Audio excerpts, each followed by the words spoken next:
নমস্কার, কেমন আছেন সবাই?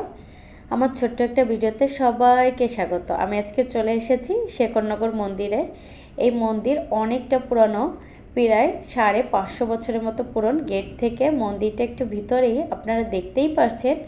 মন্দিরে ঢুকেই প্রথমে চলে যাব দেবাদিদেব মহাদেবের কাছে। আর যেহেতু অনেকটা ভিতরে, এই যে আমি চলেও এসেছি মহাদেবের সামনে। আমি আগরবাতি ও মোমবাতি জ্বালিয়ে নিয়েছি। এই যে পাশে কিন্তু রিয়ান দাঁড়িয়ে আছে, সঙ্গে কিন্তু পাশে একটা দিদিও আছে। এই মন্দিরে আগে আমি কখনো আসিনি, এই যে প্রথম এসেছি। এখন চলে যাব মাকে দর্শন করতে। মায়ের বিগ্রহটা দেখুন কতটা বড় আর কতটা সুন্দর, দেখে কিন্তু মনটা জুড়িয়ে যাচ্ছে।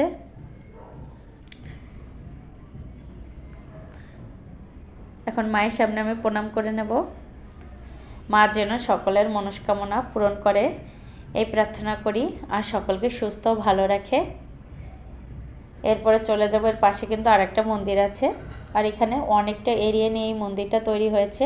আর পাশেও একটু ঘুরে ফিরে দেখব। সব সময় তো আসা হয় না, বাসা থেকে অনেকটা দূরেই এই মন্দিরটা। একটু সময় করেই এসেছি, এখানে একটা অনুষ্ঠান হচ্ছিল। আর এখন যাব